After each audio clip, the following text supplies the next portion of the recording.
UNESCO, exactly, yeah. Pues qué bueno.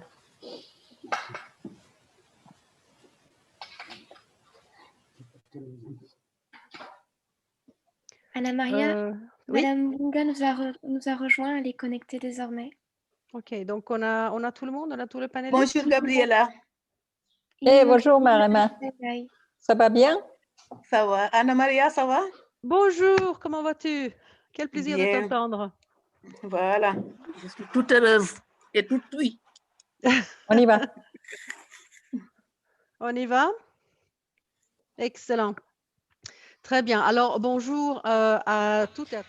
Good morning to you all, ladies and gentlemen. Good morning from the HQ here in Paris.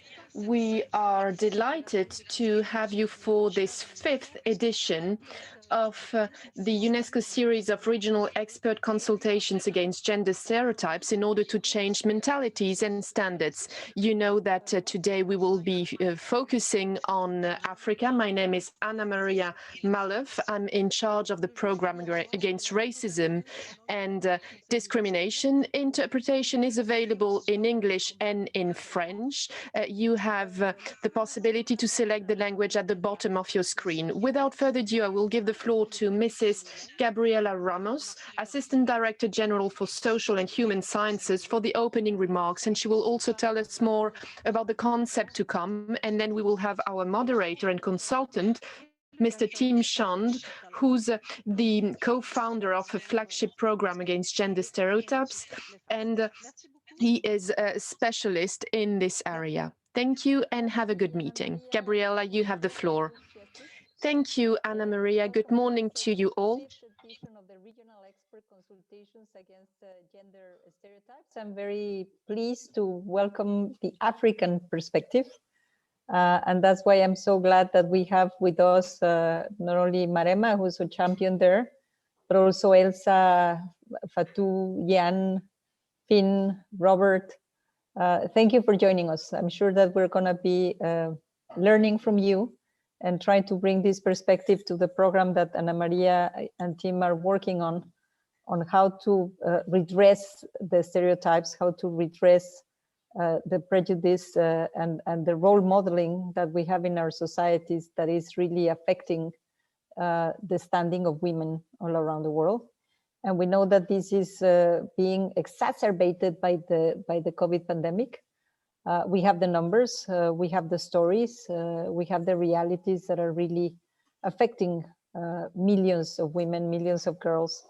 And UNESCO has decided that it's not going to stand still. It's not going to be idle while these things happen.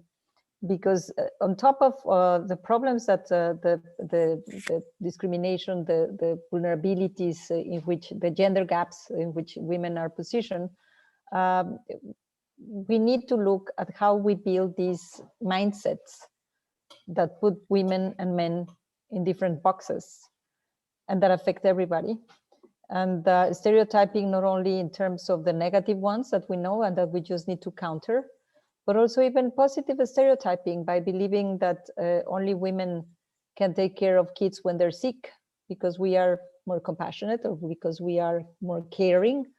And I think that maybe we are, but let's not prevent men to also stand up when these things happen.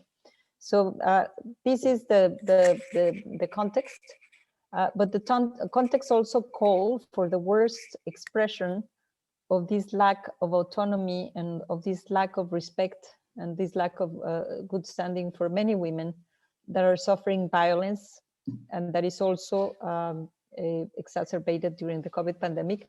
But even before that, if you only realize that 30% of the death causes of women are because of men violence against them, and usually is their partner or their intimate partner, 38%. And whenever we say these numbers, we should realize that it's the first cause of death for women, period. And therefore we need to do something. And this is also the horrific expression of this stereotyping. Et l'Afrique est touchée de plein fouet. Africa is struck by this phenomenon. Before COVID-19, the situation of girls and women in Africa was more difficult. According to the UNPD, Africa is the region in the world where inequalities between men and women are the strongest.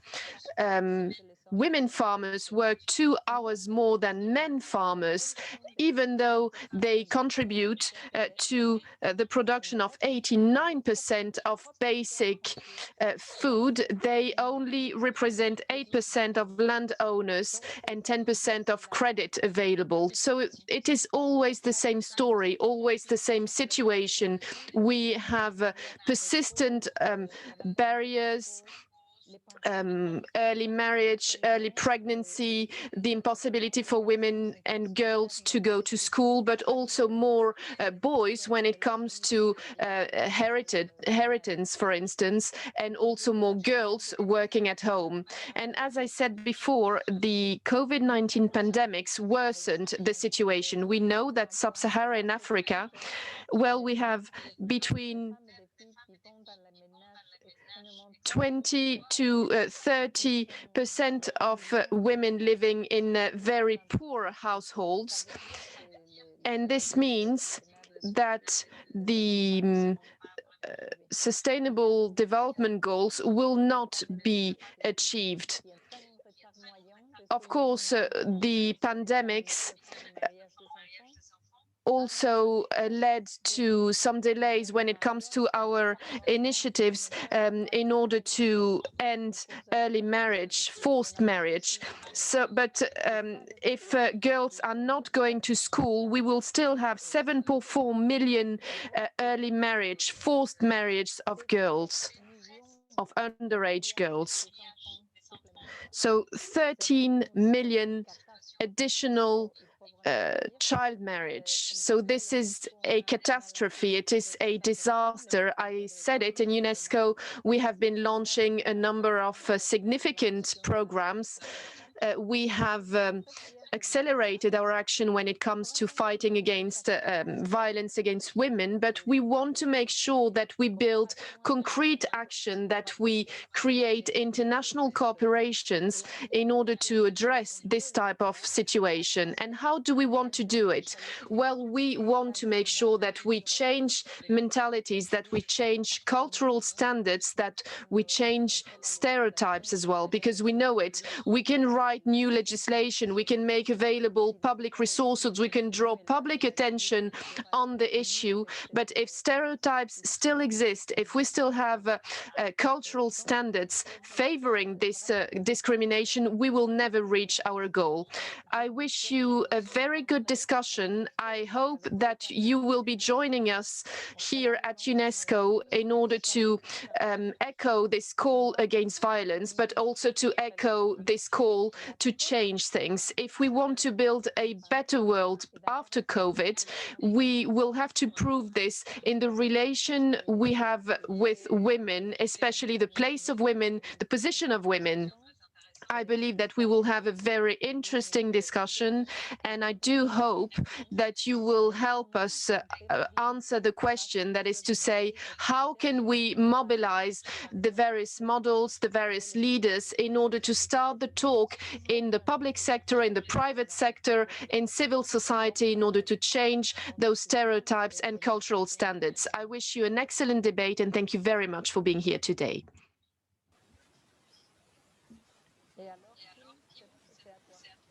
Tim, you have the floor now. Thank you very much, Gabriella, for those inspiring remarks, and welcome everyone to this really exciting webinar. I've seen a few comments on translation in the chat box. Just a reminder for everyone to please click on the globe at the bottom of the screen if they want to access French or English translation. It's a huge privilege for me to facilitate this event. I lived and worked as a gender equality activist in South Africa, and my PhD research was in Malawi, and my heart is often in the region. So it's a huge privilege to be part of this conversation with you. Just want to say a word about this new flagship program by UNESCO that Gabriella mentioned, and then I'll talk about the format, and I'll introduce the fantastic panelists that we have with us today. The flagship program that Gabriela mentioned, it will feed from these regional consultations. We're now, as Anna Maria mentioned at the beginning, on our 5th consultation. There's one more to go. And these conversations are feeding into a research report that we'll produce. We also intend to create a network of role models, particularly male role models, and then to begin developing a new advocacy campaign globally, using the power of UNESCO's network and building on UNESCO's global priority around gender equality. And as Gabriela mentioned at the start, we really want to involve all of you in this journey. In terms of the format for this conversation, I'll begin with an interactive dialogue with the panel. After that, we'll then move to question and answers. And to remind everybody that there is a Q&A box at the bottom of your screen. Please do participate. We've already got 60 people online, which is great, and hopefully others will join as we move along. And then after questions and answers, I'll go back to the panel to ask for their recommendations. And then we will have some final remarks from UNESCO for Mariema Time on behalf of the organization, and then I will close. We really want this to be an interactive conversation. We want to use the benefits of technology. So please do use the chat box to provide comments as people are talking. Please engage in Q&A, as I mentioned, and we will take everything away from this conversation and use it to feed into the new UNESCO initiative. So even if we don't get to your comments, please do provide them and we will use them. So let's turn to the panel, and I'm delighted and very grateful that we've got a distinguished group of individuals who have kindly accepted the offer to join us, and I'm going to introduce them to you now. Elisa Ravengai is a renowned disability rights activist and national coordinator of the Federation of Organizations of Disabled People in Zimbabwe. Formerly a high school teacher, Elisa advocates for the rights of women and girls with disabilities at the UN and in global fora. Eliza is a member of the Presidential Advisory Council representing persons with disabilities. Professor Fatou Sow is director of the Gender and Scientific Research Laboratory at Cheikh Anta Diop University in Dakar. She is a gender expert at the UN Agency for Gender Training, Evaluation and Program Development, and author of several publications on women's entrepreneurship and political resistance, and a Knight of the National Order of the Lion. Professor Finn Regan is Research Director and Acting Strategic Lead of Identity and Belonging in the Human and Social Capabilities Division of the Human Sciences Research Council in South Africa, and Extraordinary Associate Professor in Educational Psychology at the University of the Western Cape. He leads projects across Africa on education, gender, youth, and sexual and reproductive health. Ian Mangenga is founder and CEO of Digital Girl Africa, a women-focused digital hub that uses critical digital skills training to bridge the gap between women and technology in Africa. She has spent her career creating physical and online spaces to amplify access and inclusion for women and girls. The Mail and Guardian has named her as one of the 200 most influential young South Africans. Odile Osawa Bonga is Councillor, Head of the Gender Department in charge of the Office of the Prime Minister of the Gabonese Republic for Family, Youth and Sports. Professor Robert Morel is Director of the Next Generation Professoriate and the New Generation of Academics program in the Office of the Vice Chancellor at University of Cape Town. He's globally renowned for writing, activism and scholarship in the field of gender and masculinity studies in South Africa. In 2000, he was awarded a Rhodes University Distinguished Alumni Award. Welcome to you all. What a great panel. Let me remind the speakers that to please keep their comments to 3 minutes. And we will begin, Eliza, if it's okay with you, around the question of, you've done a lot of work specifically around disability inclusion, and that's an issue that we haven't been able to discuss in detail so far in these conversations. It would be great to have your reflections on what you see as the main gender stereotypes today in Africa.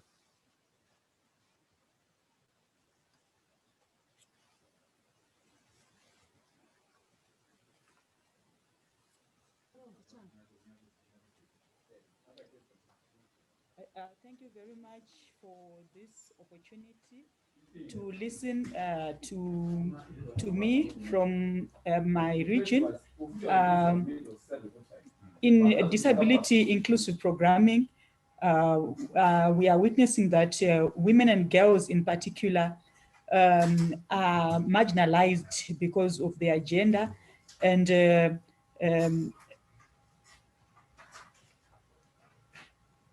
as alluded to in the introduction, I specialize mostly on women and girls with disabilities who are further marginalized because of the intersectionality between gender and disability.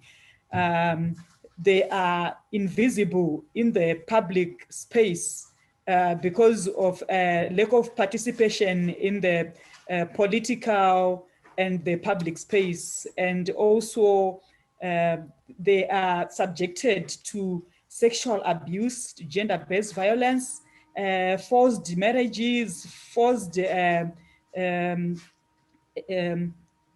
sterilization, and also child marriages, genital mutilation in some tribes, and also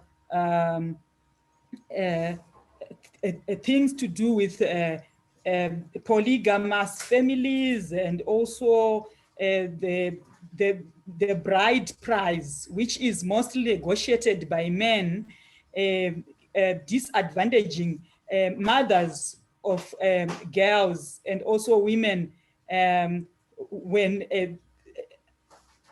their rights are infringed on, because they are also not given the opportunity to own property. You know, they do not have access to property rights because most of the property in the home, particularly in the rural areas,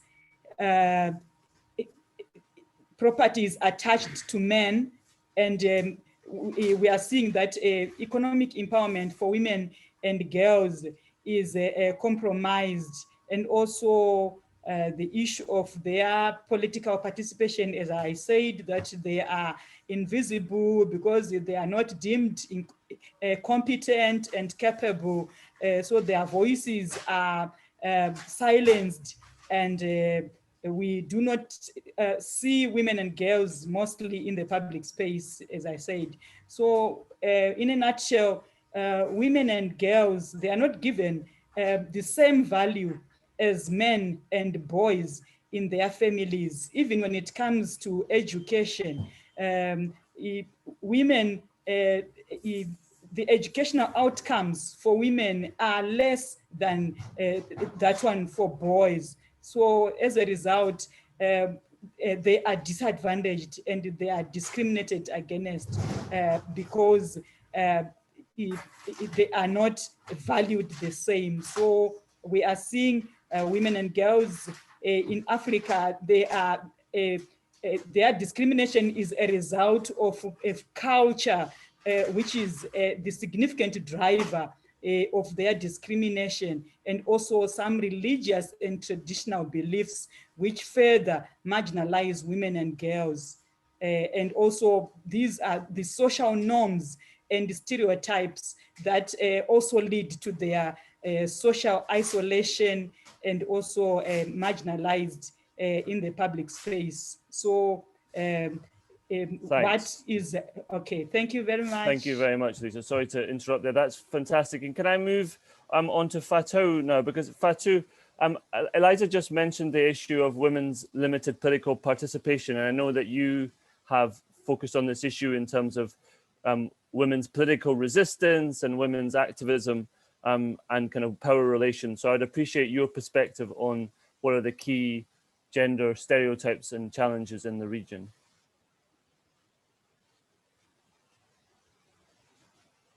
Fatou, I think you're on mute, sorry.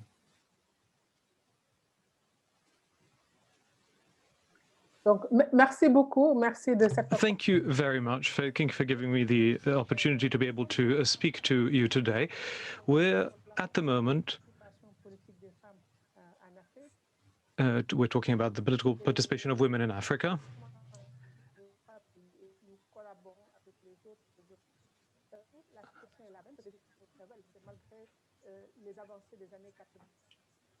Despite the advances that were made in the 1990s, there are still problems.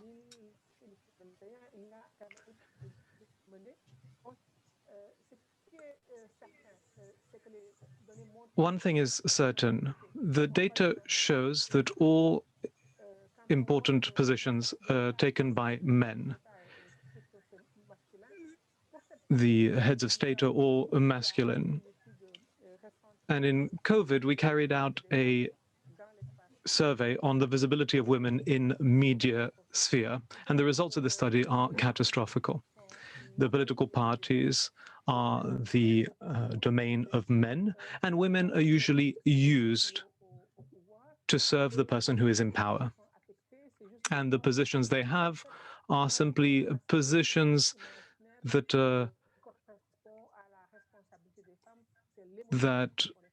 are traditionally attributed to women, such as social actions. And we see a similar thing in governments. There are very few countries where women have had important positions that are not specifically feminine ones. And this situation has not changed. During this period of the COVID pandemic, when it comes to women's presence in media, their presence has become very negligible. And so we'll have to keep trying to figure out why this is, why their visibility is so low, and why their positions of powers are so weak. So we have programs that show that there is a form of regression that's being carried out right now, and that is why we're trying to work to strengthen women's leadership.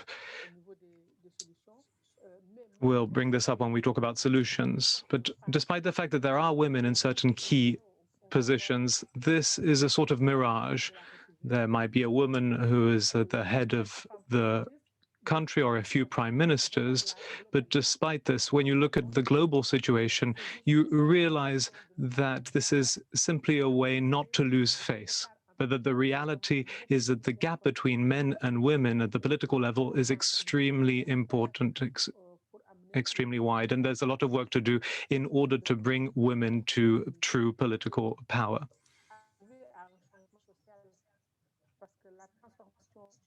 There needs to be a crucial transformation in relationships, especially when it comes to decision-making. In Senegal, we have 42% of women in elected positions, but when you actually look at the mechanisms of government, there are very few women who are active. So out of over 500 mayors, there are only 14 who are women. So when it comes to local representation, women's position is negligible, even though they have legally won higher participation levels. So that's just a few things I could say about this issue of women's positions in politics. Stereotypes are still there, and they are reinforced by men and women as well.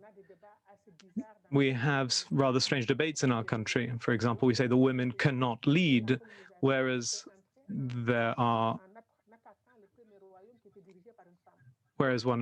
our region has one of the first kingdoms that was led by a woman. So we're in a culture that is not a part of our traditional culture. It's actually something that we've inherited from the colonial history that puts women in a position of subordination. This isn't a result of our traditional history. It is linked to all the different evolutions linked to colonialization and post-colonialization. Thank you very much. I think that I've filled my 3 minutes. Fatou, thank you very much. That's really helpful. And I think that's definitely returned to this question around the kind of regression as a result of COVID, and it's super that you've raised the issue of the impact of colonialism as well. Finn, can I turn to you? I know that the HSRC in South Africa, works a lot on kind of social change for inclusion. I'd appreciate your perspectives on this issue of the kind of key stereotypes and challenges within the region. Right, thanks so much, Tim. Yeah, the HSRC, the Human Sciences Research Council, is one of South Africa's statutory research councils. And gender inequality is a priority focus for us as a research council. So we're interested both in the origins of gender stereotypes and of course the consequences of gender stereotypes. And what does that mean? Well, in South Africa, we have extremely elevated rates of gender-based violence. And so currently we're rolling out the first survey of gender-based violence in South Africa to understand the types and frequencies of gender-based violence. Colleagues are currently rolling that out. Social attitudes and norms and values are also central to the ways in which societies, policymakers and communities on the ground engage with issues of gender. And so we roll out surveys, social attitude surveys in relation to diversity and gender. Sexual and reproductive health and rights is a particularly important sphere, of course, in terms of addressing gender inequalities and the exclusion of women and girls. And so those are projects that are at the core of much of our work, including our public health work.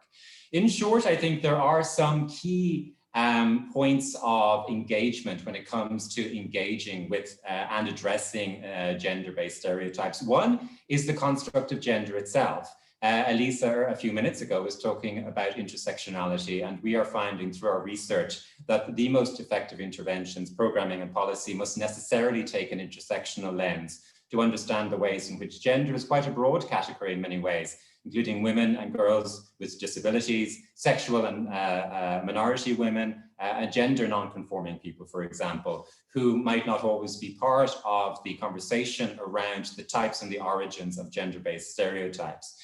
Intersectionality is central to the conversation. We need to be looking at the ways in which class and race, ethnicity, nationality all intersect with the broader understanding of gender and have particular consequences and outcomes in terms of access to health, to education, violence, access to the political sphere, and so on. Religion has emerged frequently as an important sector or constituency or group to engage with, because faith leaders and religious leaders, of course, have significant significant influence both in South Africa, Southern Africa, and across the continent. And so engaging with religious discourse is an important way to open up spaces for conversation around gender-based stereotypes. Boys and masculinities, interestingly, have increasingly emerged as a key focus area, because we know that schools, for example, are one of the sites where these stereotypes begin to be inculcated, where they're learned. It's not just in families and communities, but also in schools where this learning around gender occurs. And so engaging with patriarchal masculinity, forms of toxic masculinity, and creating spaces for boys and men in particular to be able to have productive conversations to trouble some of these gender stereotypes and norms. And I'll leave it at that. Thanks, Tim. Great, thank you very much for moving the conversation further forward on intersectionality, Finn. And let me turn next to Odile. Odile, from a senior government perspective, I'd greatly appreciate your view on this conversation and the main gender stereotypes and challenges you see in the region.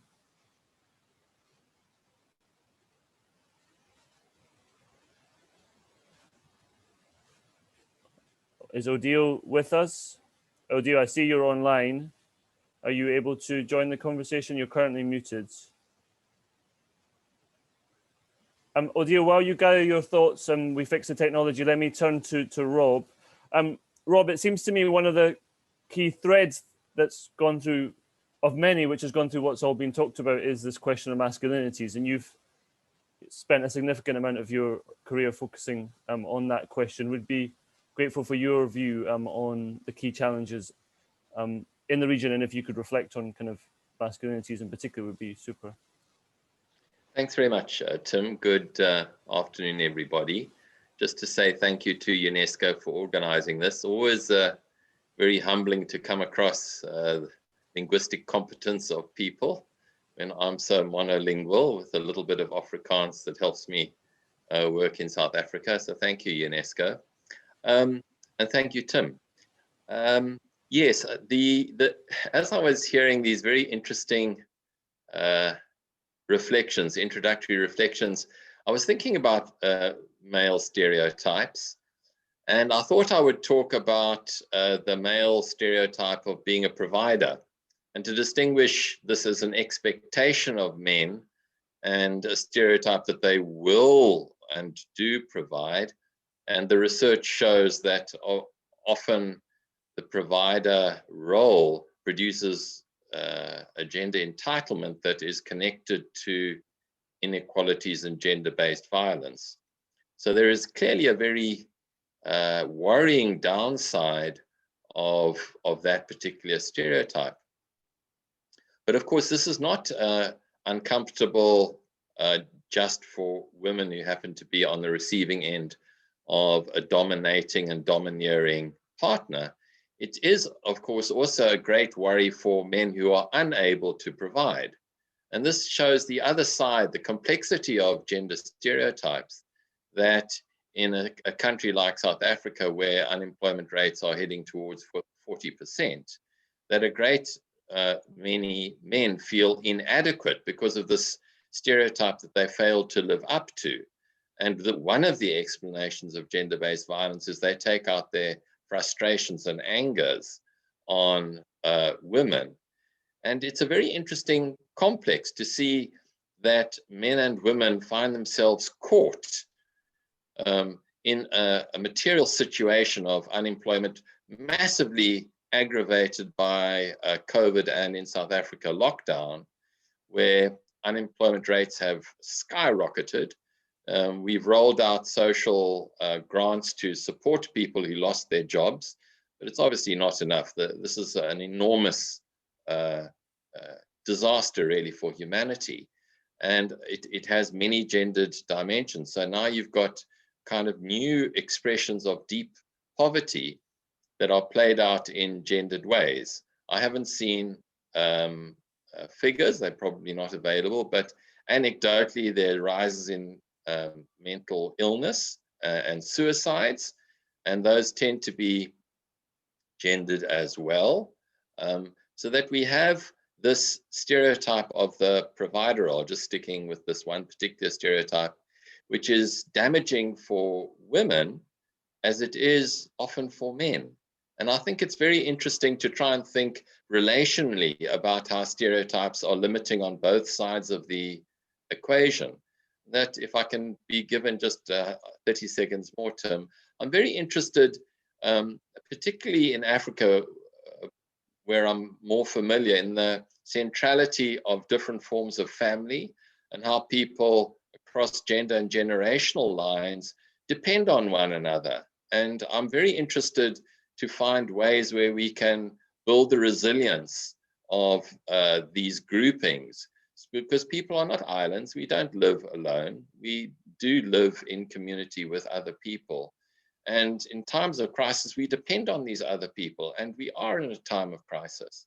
So I think that there are grim opportunities in the present conjuncture, and I'm hoping that I'll hear some inspiring words from the audience and from other speakers. Thank you very much.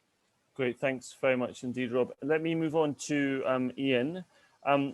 Ian, as we mentioned at kind of your introduction, you've done a lot of work on the digital space, and it would be great to have your perspective on this question of the key challenges and kind of gender stereotypes that you see in the region, and why did you set up the work that you did in the first place? What are the key challenges you think need to be addressed? Thank you.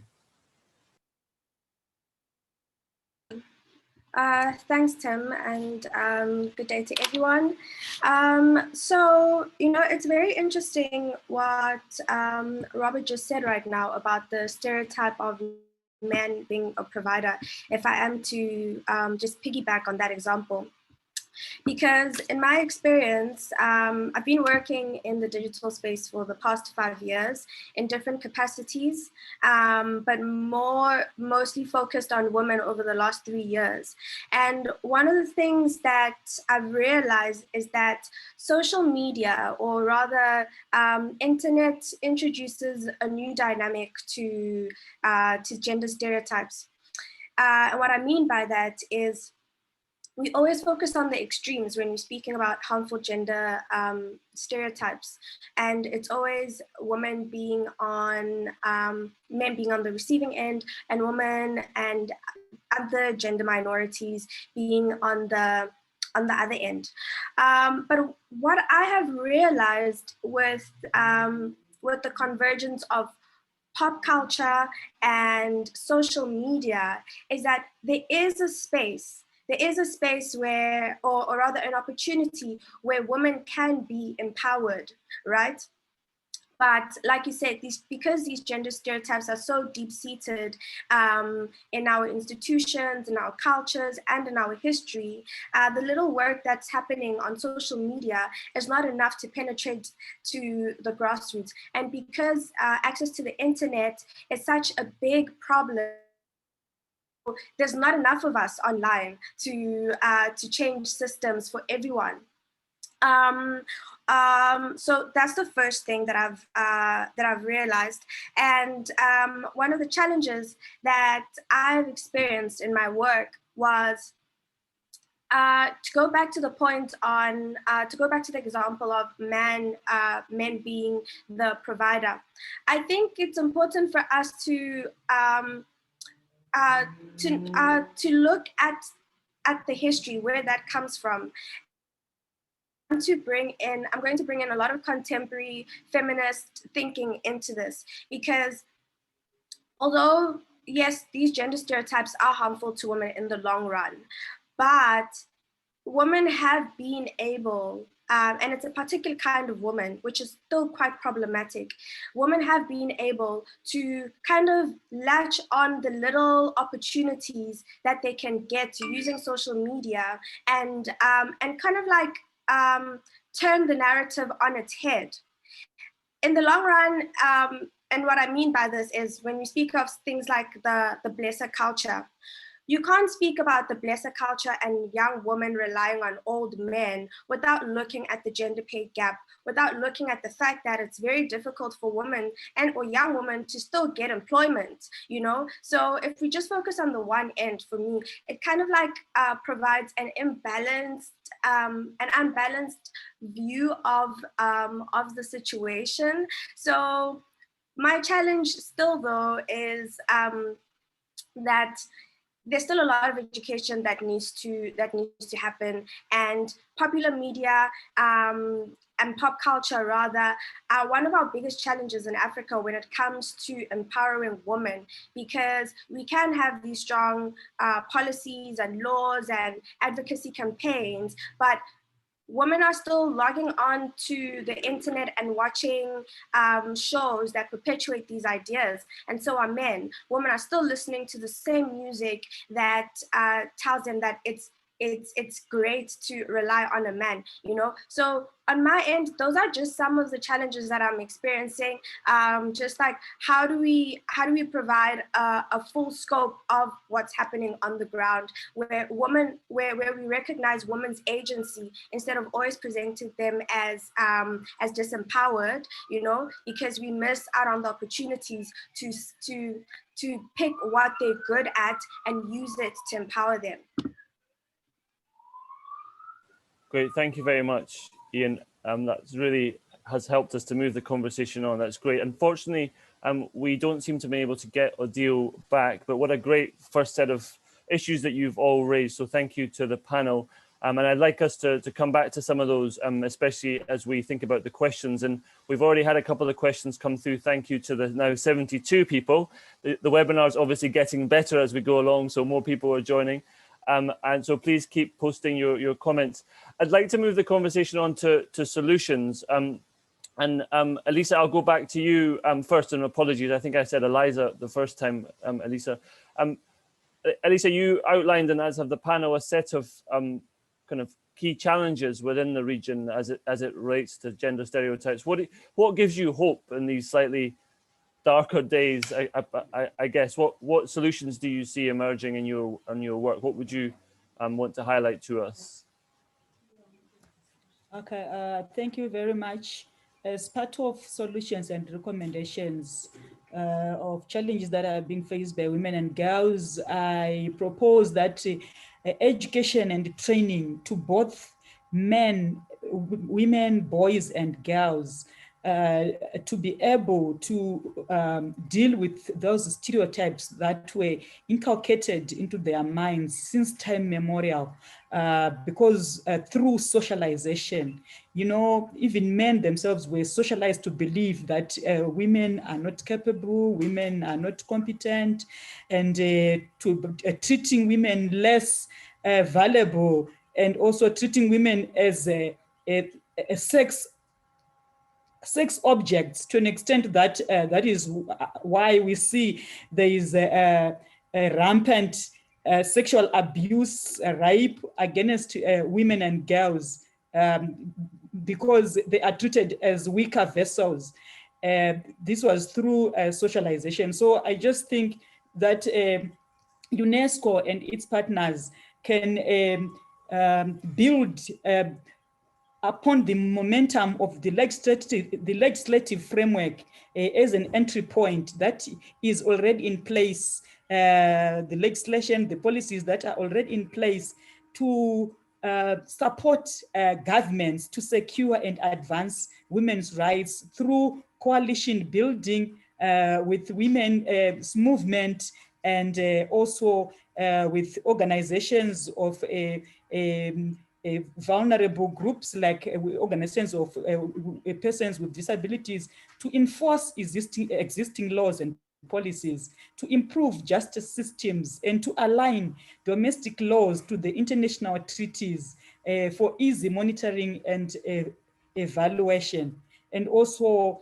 to be able to empower women themselves to be able to self-advocate for their rights, and to amplify their voices, and also to increase their representation in the public space, in decision-making processes, so that they can shape a public discourse with regards to their rights. Also to raise awareness and to trigger systemic change through normative environment reforms, so that we can address the patriarchal ideology that is driving the discriminatory practices, exclusionary practices, and the marginalization of women and girls, and also to be able to implement the AU Agenda 2063 and the Sustainable Development Goals, and UNESCO also to ensure inclusive programming through the strengthening the capacity of these women by analyzing laws, consulting with these women, and give policy recommendations with regards to what they would have gathered from our target group, women and girls with disabilities, and also women in general, so that they shape the public discourse and really give out their concerns, self-represent their concerns and their aspirations. So this is what I think that through partnership, UNESCO can. Okay, thank you very much for listening. Thank you very much, Elisa. Could I bring in Fatou here? Fatou, if you would like to comment on this question. There's been a question also from the participants around your comment on colonialism, and I think it's a really important question around the kind of legacy of colonialism in the region, and what solutions would you like to kind of present to us, and be interested if there's any solutions you think that would help us to deal with the post-colonial legacy in particular.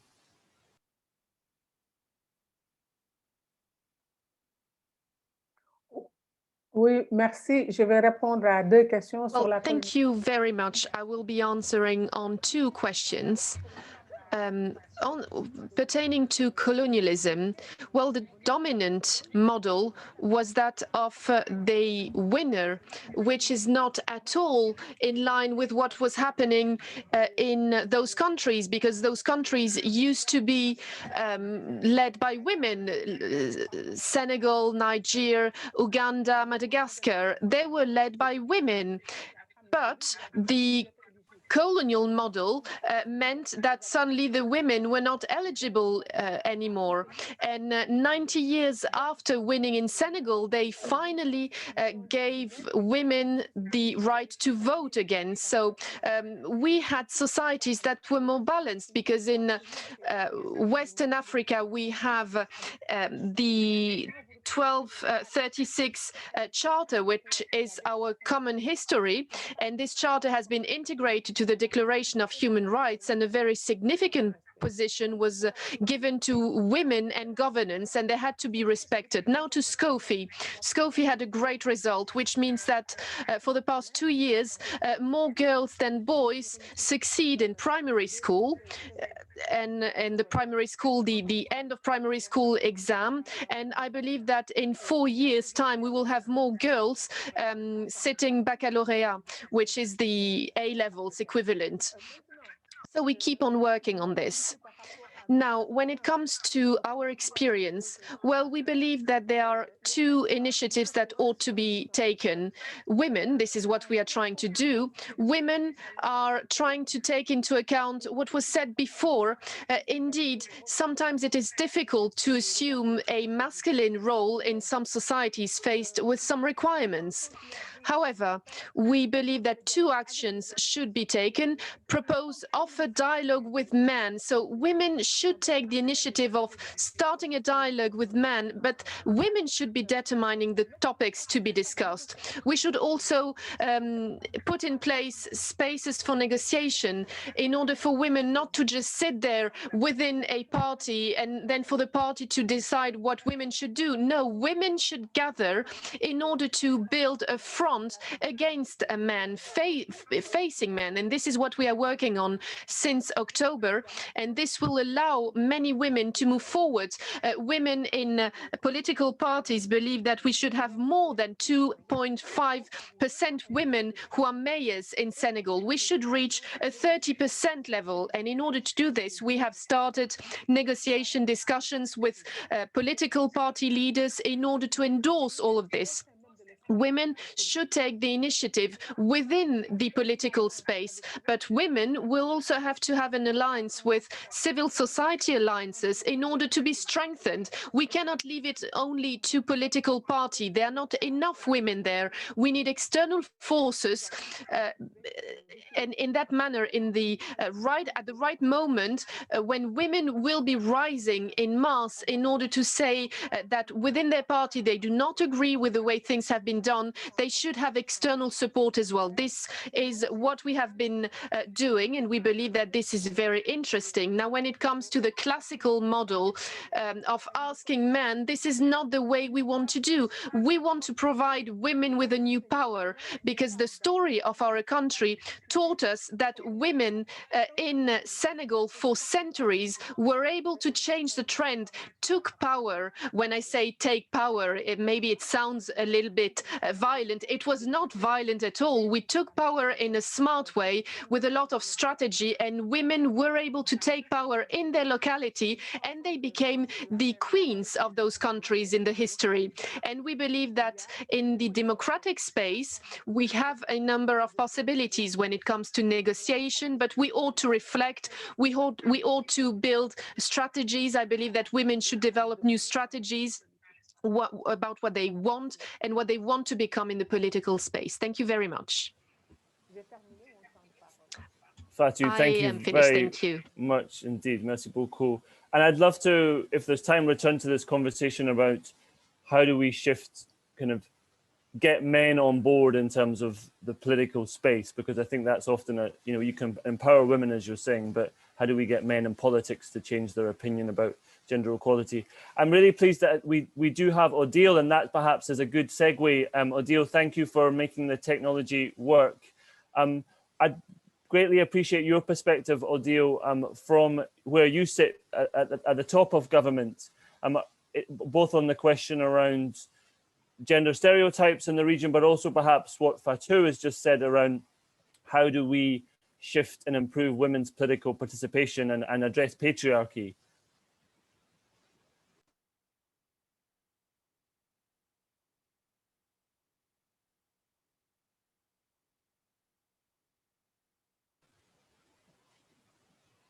Adil, I don't know if you can hear us. We can't hear you if you're talking.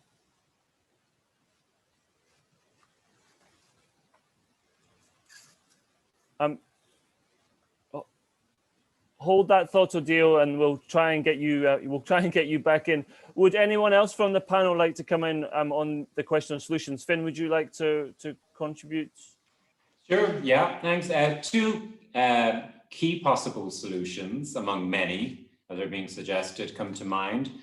Policy is certainly necessary, a focus on policy, developing the evidence base, growing the research base in terms of evidence-based policy making across the region in Southern Africa and indeed across the continent. But policy in and of itself, focus on policy isn't enough. It needs to be combined with advocacy. So just as we talk about evidence-based policy making, I think we could also be talking about evidence-based advocacy.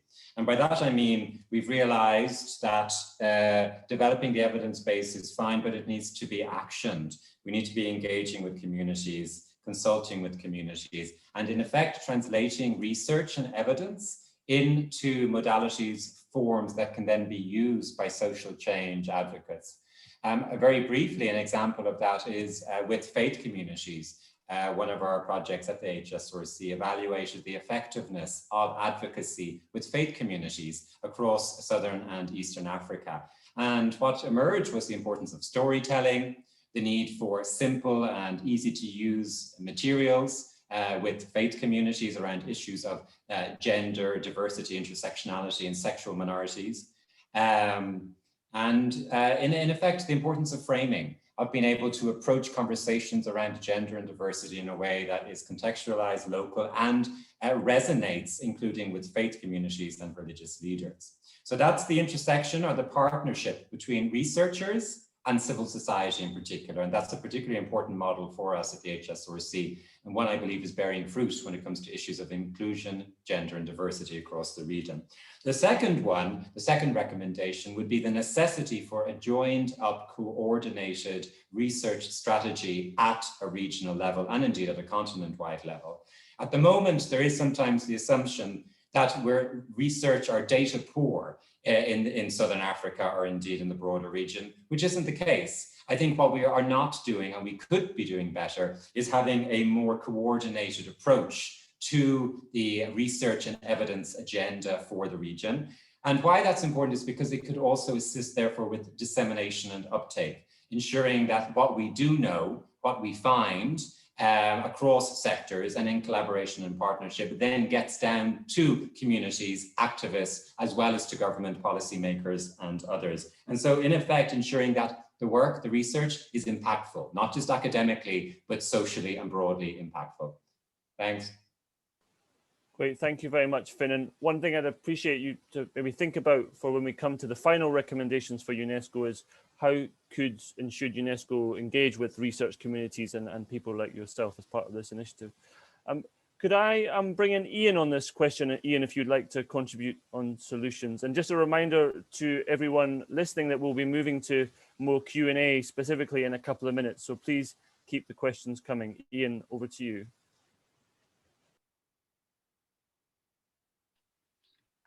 So I also agree with what Finn just said right now.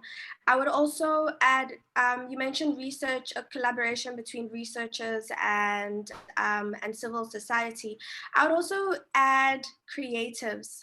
Creatives are so overlooked in civil society and organizations such as the UNESCO. And we all know that big corporates are successful today because of their communication strategies. And if we can start utilizing the same tactics that brands like Coca-Cola or any other big brand uses, I'm pretty sure we could see different kinds of results, because current strategies, I feel, are very outdated because they only manage to speak to a limited number of people, and they miss the middle. A lot of young people, a lot of young people look up to who they want to aspire to, and most of the messaging is directed to where they are, and they don't want to recognize with where they are. So I feel like if we can change the approach in that way, make it more vibrant, there could be some successes. And then the other recommendation is, with the lockdowns happening all around, women have had limited access to their support systems or networks of support. So if they would travel freely to schools, wherever, to meet up with people that keep them safe and support them. But now all of that support is being restricted, and we need safer spaces online. We need to see how we can strengthen digital rights in different countries so that social media platforms, the owners, can be more accountable, and they can be forced to include stricter regulations around online violence, because that's where all of these social norms and stereotypes are perpetuated. We're all always on our phones today, and as a way to connect to people. And because of all of these mental health issues, we're just ready to say, do, and tear apart anything and anyone. So we really need to have a strong focus on how we handle social media and how, or rather how we allow social media to serve our communities. And yeah, and my last point, create a strategy for the middle. For the middle, not everyone is on the either end of the extreme. There's a lot of people that fall through the cracks because they are not the poorest, they are not the most oppressed. And I think, yeah, we really should start looking at how we can bring those people into the conversation as well. Thank you very much, Ian. That's great. Rob, can I move to you? Yeah, great. On the question of solutions. Thank you. Thank you, Tim. A couple of points. I'm a historian, so I like to look at things in a slightly longer term perspective, and I think we should remind ourselves that there've been fairly dramatic changes in the last 3 or 4 decades in terms of the composition of parliaments, who holds power, the advances made by women in their occupation of job positions in the formal labor economy, and so forth and so on. I think sometimes we lose sight of that, and I think it leads to discouragement, which is to say that I think what UNESCO and other organizations are doing is important in contributing, here I'm following Finn in a way, to a climate of supporting changes towards gender equity, which have been unfolding steadily for, if you want to use a century, that would also be okay. So I take some positive news from that. But secondly, we live within structural constraints on the continent. We're a continent that struggles constantly with issues of development, put broadly, and poverty is very, very widespread.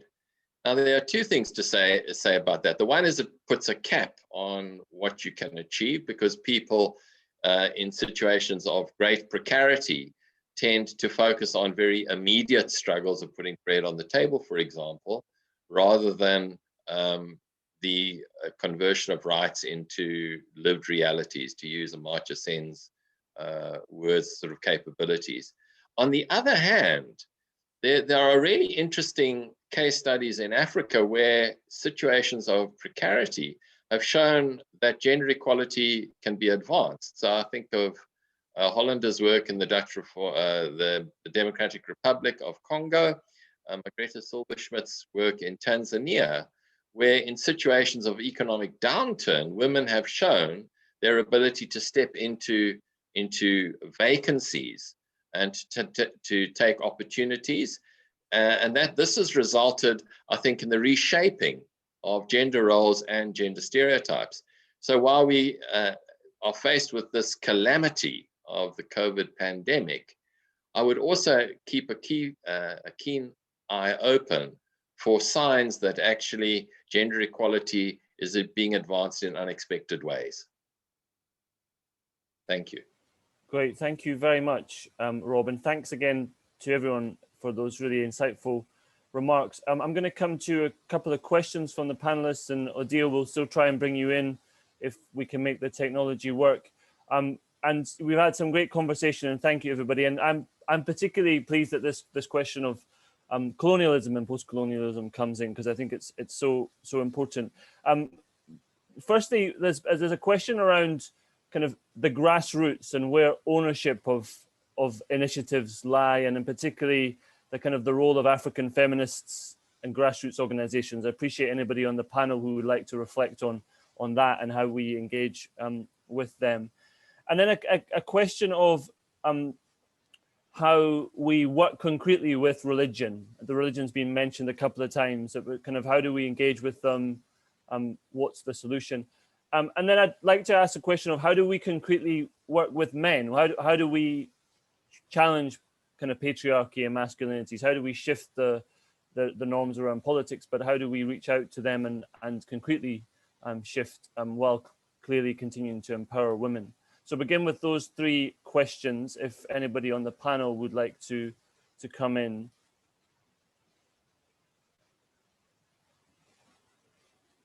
Ian, go ahead. I'd like to answer the question on how we can bring men into the conversation, and by drawing specifically from my experiences in the Fees Must Fall movement. So I think it was Figilem Nisi mentioned something in the chat group right now about how men are reluctant to be involved in these conversations because they are fearful of women. So I partly agree to that. I just don't agree with the language that is used. And I agree to that because I feel like back then, when the space was created for young feminists to start speaking about these issues, there was a lot of anger because it was a point of realization that this has been happening, and I need to continue fighting it, and it seems like it's going to continue happening for a long time. So at that time, men were not allowed in the conversation, and those were just the rules of engagement within the Fallist movement, right? However, now there is one of the shortcomings of that is just realizing that now the conversation is imbalanced, because every time we speak gender, men feel like it doesn't have anything to do with them. So anything that, like this conversation, a lot of men are not interested in attending because they think we're just going to be discussing women issues. So I think if we can reframe the idea of what gender violence is, then there'll be a better chance for men to start contributing to this conversation, and also rearranging the rules of engagements within the feminist community, because like I said, pop culture and social media right now are the ones that are driving the feminist agenda, apart from the academics. The academics and researchers are doing the work at the high level, but on the ground, it really is the social media activists, feminists, and until their stance can change, then men will continue to be antagonized as anytime they want to say anything, So I really think there needs to be a restructuring of how young feminists, and particularly feminism online, how we approach this conversation, or how we can reach our outcome, our goals, Thank you very much. Would anyone else on the panel like to come in?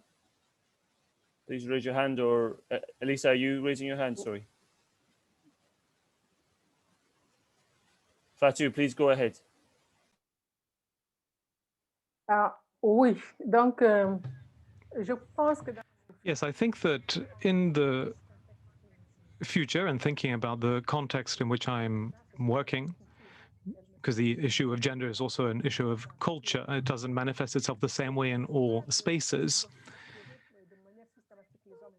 The idea is not to oppose men and women in a systematic manner, because when I look at my country, every time that we've been able to advance the most is when we've allied with men.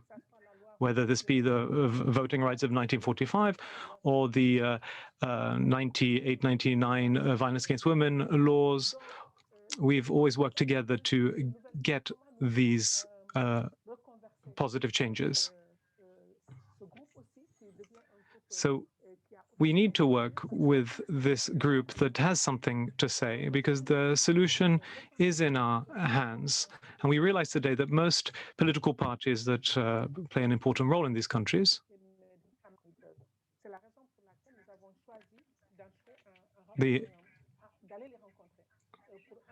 we chose to meet them in order to be able to have conversations and discussions and to have initiatives that will stem from women and not men. When it comes to religion, this is also an issue to do with understanding. It's important that women understand religion because, you know, religion is just like school. It's only men who know the Quran or the Bible, whereas women are just objects in this story. They're objects that men have decision power over.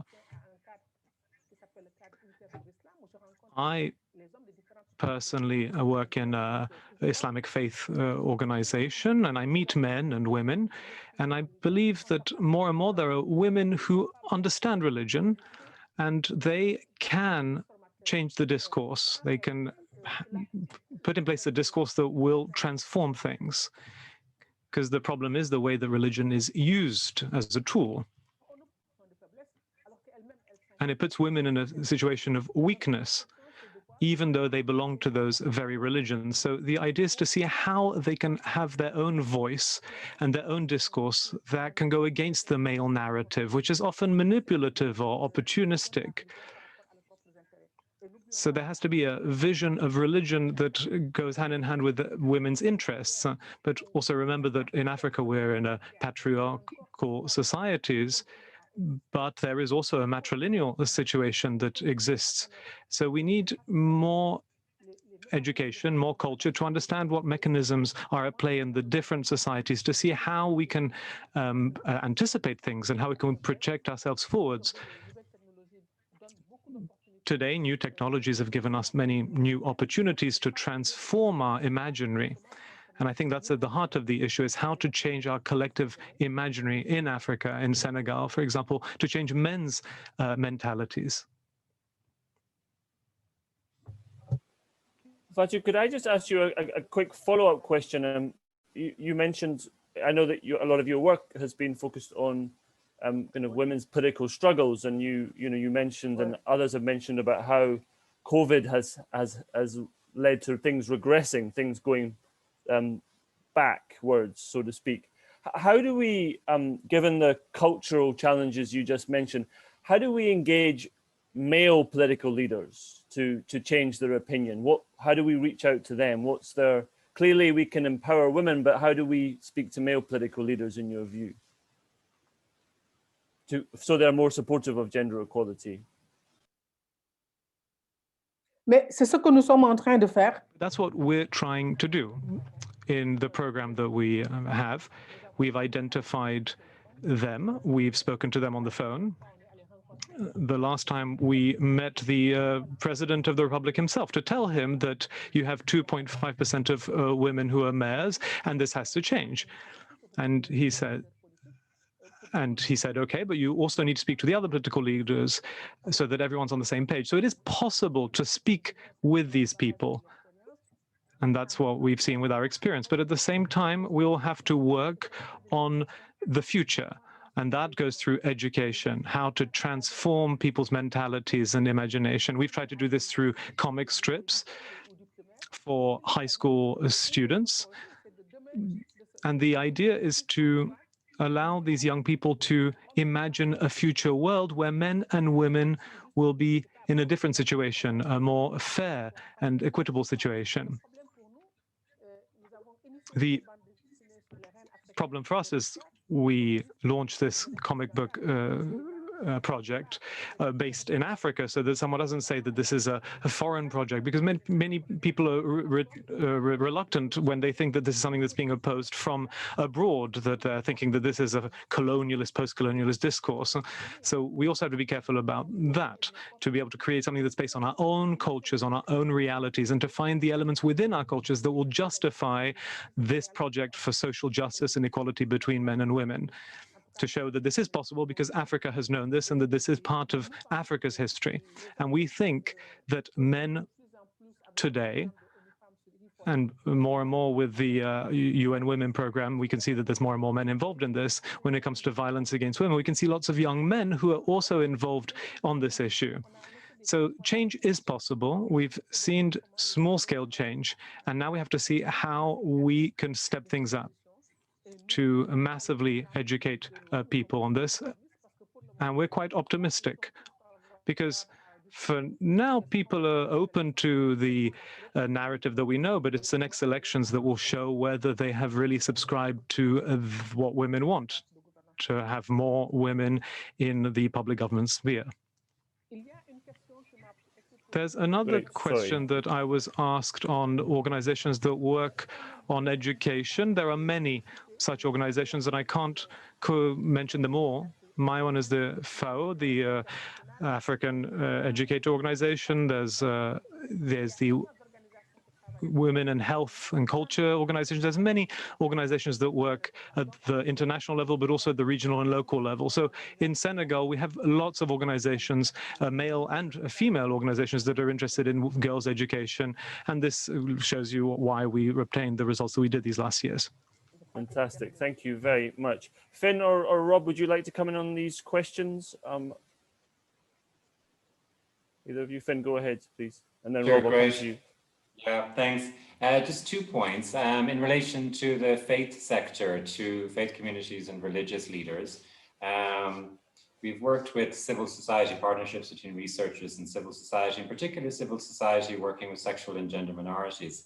And what we found is that sometimes civil society working for that type of social change, a greater inclusion for minority groups, isn't always familiar with the religious register, with theological discourse and the types on scripture, Holy Scripture. And so part of it is also about capacitation of civil society by better understanding the type of language that could be used to engage with the faith sector itself. And we see that when that learning occurs, that there can be a fruitful conversation that might not otherwise have taken place between feminist, very progressive, minority-focused civil society organizations and faith communities themselves. And I think we have a growing evidence base to show the effectiveness of those type of conversations at a regional level.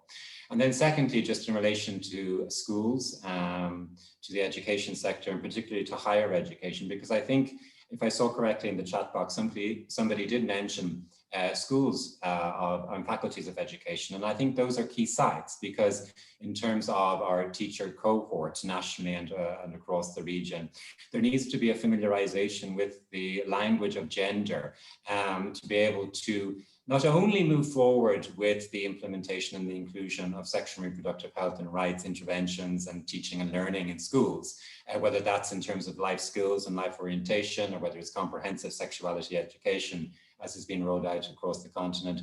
We also need to be engaging with as I mentioned earlier, a broad understanding of gender, women and girls, sexual and gender minorities, and also masculinities in boys.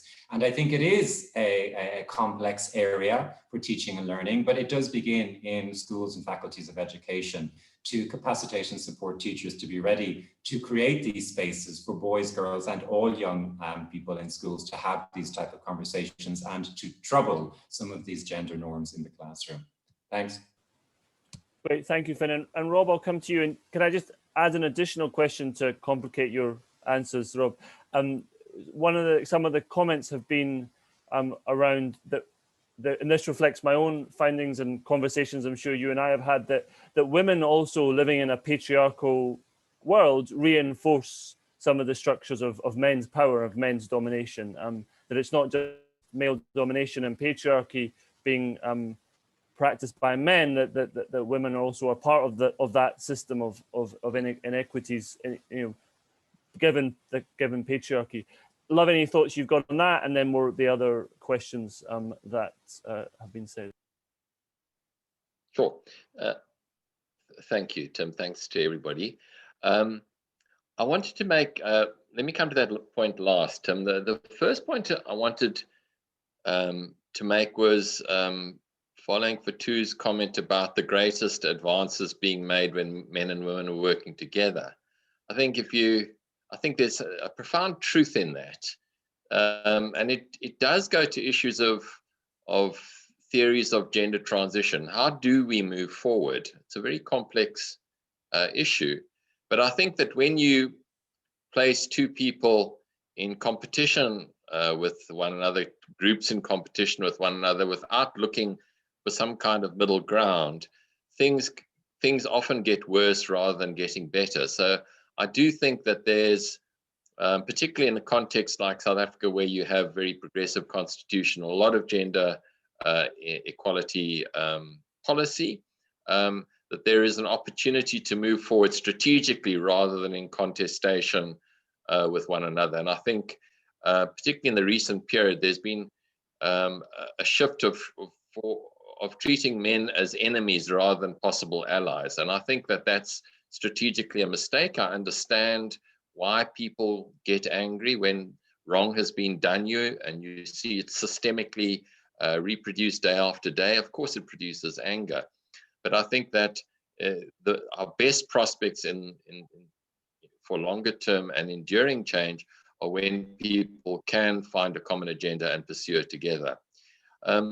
It, by the way, reminds me of a long time ago, Hazel Carvey wrote a very important piece about feminism in the UK, and talking about how important family unity was for Black immigrants in the UK, and how that one needed to understand that in that particular context, often family dynamics were as important, or sometimes more important, than pursuing a gender advancement. Slightly controversial. I'll come to my next point. One of the things I've been very interested in, as have many other people, has been the approach to gender work in single sex or joint contexts. So you've got, for example, single sex schools still existing around the world, often with some religious flavor to them. And there are arguments both for and against. And I think it's quite interesting for us to think, when we are talking about how we move forward, how we get people into places where they feel comfortable, where they can talk to one another, but where they don't become polarized nodes. I think that's the challenge of these kind of same-sex groupings. It's also a critique of homosociality, where men come together in sporting environments, in alcoholic situations, and then they close that circle. It's an exclusionary process rather than an inclusionary one. I think that that's a very important dimension of how we think about how we achieve gender equality. And to answer your last question, Tim, yes, of course, we all complicit. There's no getting away from the fact that we live together with people, that we have ideas that reinforce sometimes roles that subordinate others and sometimes subordinate ourselves. Talking about South Africa's child access, for example, Grace Kunu's work on how women use lobola and traditional rules around child access and marriage to exclude fathers from accessing their children is a really interesting conundrum, because we want, at least I want, speaking as somebody interested in progressive masculinities, I want fathers to be involved with the lives of their children. And I'm referring to a situation where that is prevented by traditional unfolding and interpretation of bride wealth rules, and how ownership of a child and the participation in the child upbringing is regulated by those rules. So women are not just on the receiving end of these patriarchal regimes, they're also complicit. and Thanks, Rob. let's Sorry to interject there, just in the interest of time. And I'm really pleased that, thank you, that's great. And thanks to the great efforts by the UNESCO team, I believe we have Odile who can now come in. Odile, please add your comments onto this conversation, and particularly any recommendations that you have for UNESCO to address gender stereotypes.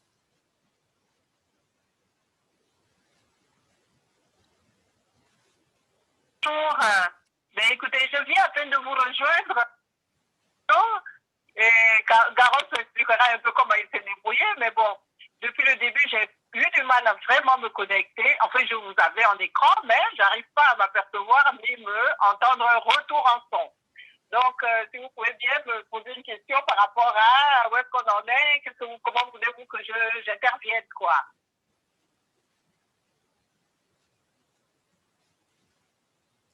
Allô?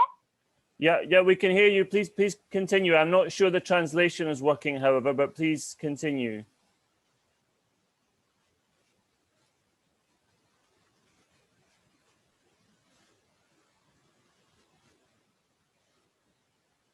Unfortunately, it seems like we're really having problems. So we're trying. La voix est suivre. Great. Let me come. Là, je ne vous entends pas très bien. Okay, let me come Cannot back to hear you very well. Yeah, I'm very sorry. Says Désolé, Odile. Désolé. Can I come back to the panel, and then I'm very pleased that we'll be able to introduce in a moment a colleague from UNESCO in the Dakar office. But each panelist, could I ask you, and I'll go in reverse order, so I'll start with you, Rob. What would be your key recommendation, your one key recommendation for UNESCO to take forward as part of this initiative? What's the one thing that they could do that you would recommend? So I'll start with you, Rob, and then go the reverse order. That's a bit unfair, Tim, but thank you for the opportunity. I think I don't really have one key recommendation. I've already congratulated UNESCO for their long-time commitment to this work. It's obviously important in a general sense. For me, sometimes the idea of a stereotype can be too narrow. And I think if I had one thing to say, I think we need to understand that stereotypes are shifting, they're not static, that they need to be understood in context. Thank you. Fantastic. Thank you. Ian, can I bring you in on the question of recommendations to UNESCO?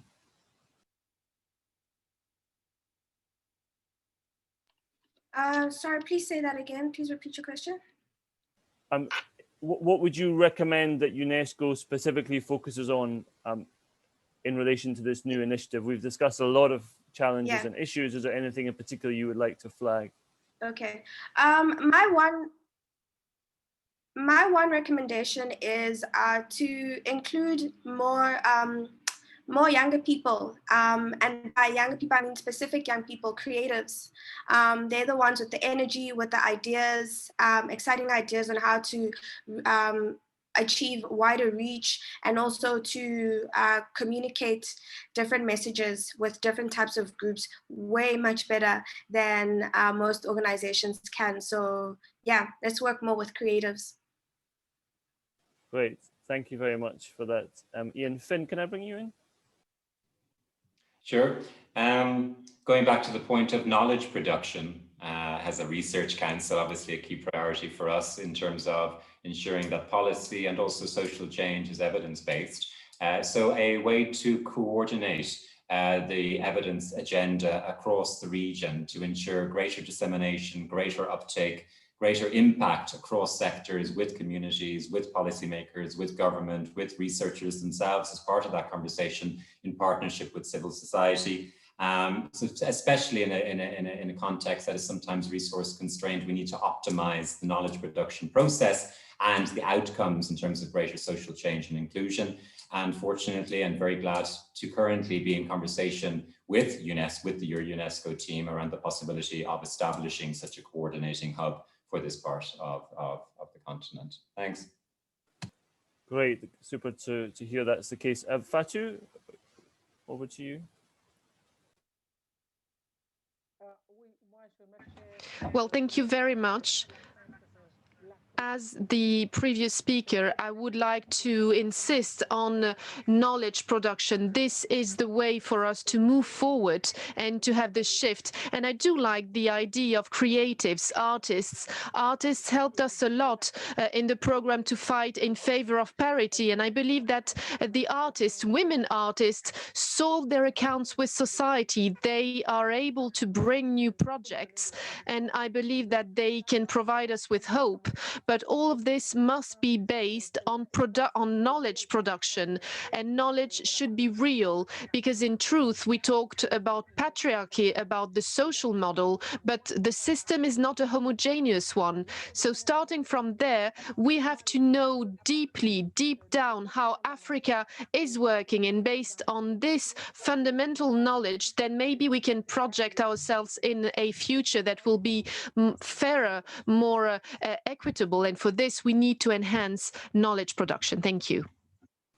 Thank you very much. Elisa?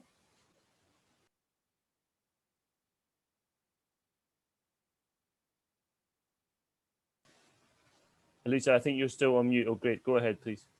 Okay, thank you very much. My last recommendation to UNESCO is to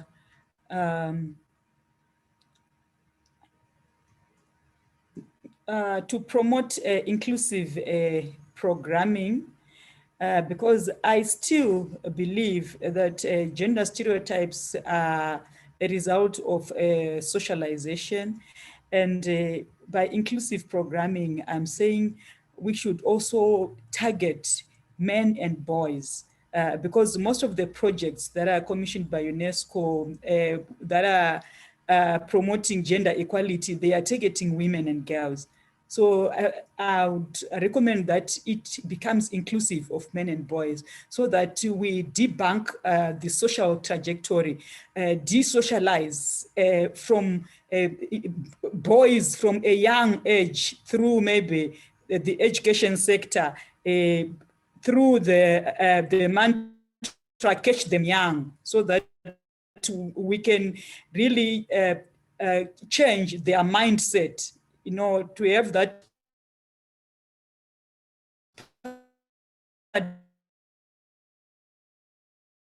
shift from maybe the new environment where men and women and boys and girls can live together in harmony. Thank you. Thank you very much. And now it gives me great pleasure to introduce Marema Toure Tiam from UNESCO's office in Dakar, who will provide some comments from UNESCO's perspective on the conversation.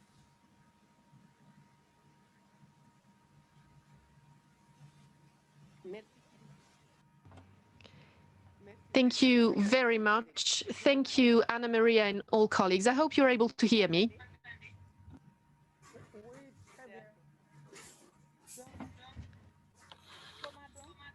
Well, great. How are gender stereotypes integrated in society? Where do those stereotypes come from, and what can UNESCO do? Well, I would like to come back to the question raised by Gabriela Ramos at the very beginning. I do believe that we had a very fruitful meeting today.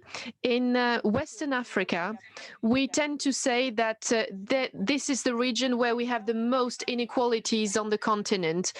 Debates showed that gender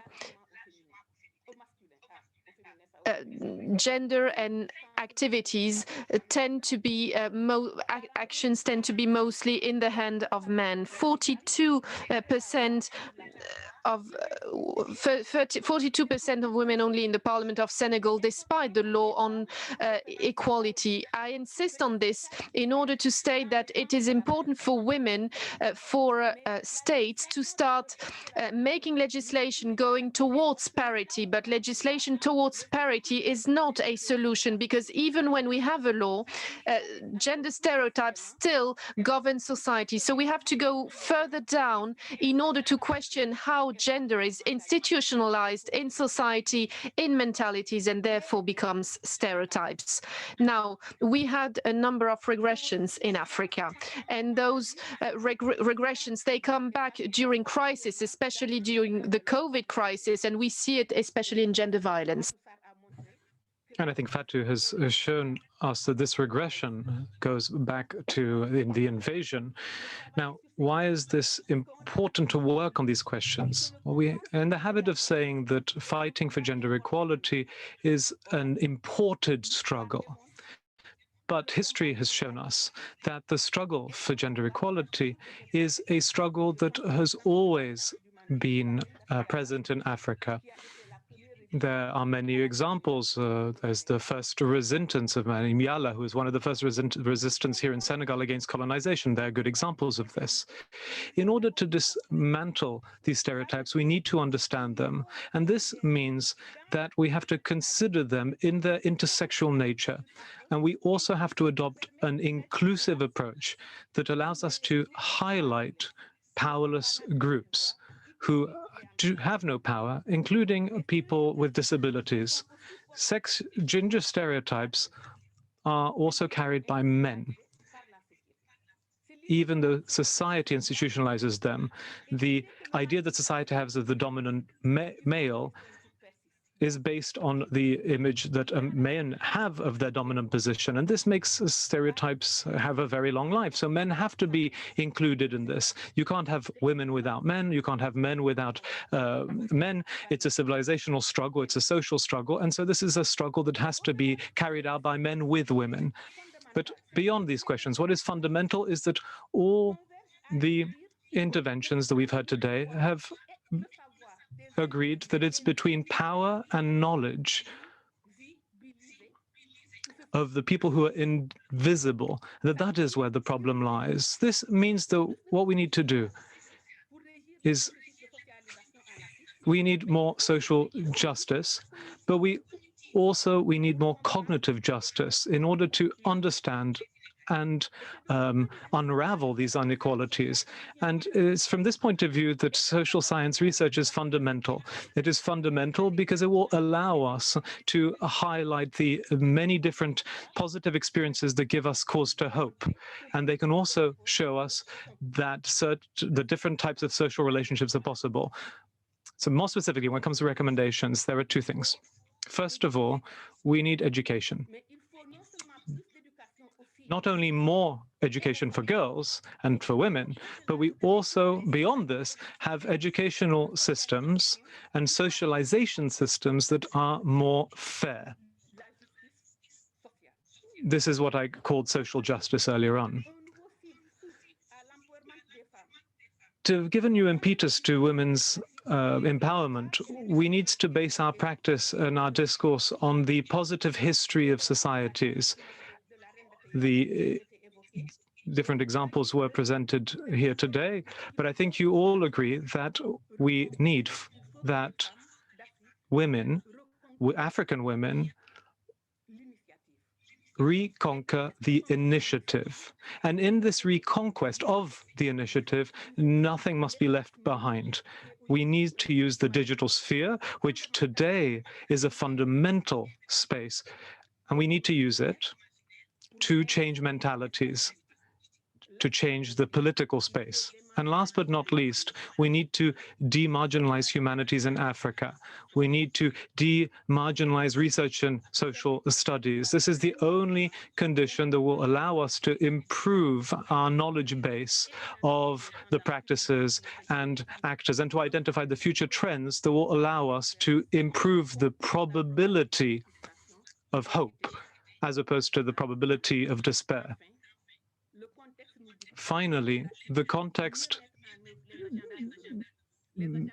pushes us to better implement the UN agendas, and especially the African Union agenda. Thank you very much. Thank you very much, dear colleagues. Thank you very much for those insightful comments, Arima. A round of applause, please, virtually, to our fantastic panelists. Thank you all for your great contributions. That was a thoroughly insightful and inspiring conversation, and we could have kept going for several hours, I'm sure. Thank you, everybody who's joined online, for your active participation, staying in touch with us through the chat function, and your great questions. As I said at the beginning, we'll take everything away and use it to input into this new UNESCO flagship program, and we'd love to keep in touch with you. A reminder that we have one more regional consultation, which is the Arab region, which will be next Monday, the 1st of February at 9:30 Central European time. And I'll just leave you with the words of one of my great heroes, Wangari Maathai, the former, the late and eminent Kenyan Nobel Prize laureate and environmentalist, who said, "There comes a time when humanity is called to shift to a new level of consciousness. That time is now." So let's go forward, shift consciousness, and keep up the great work. Thank you all very much indeed. Have a great day and stay safe. Thank you.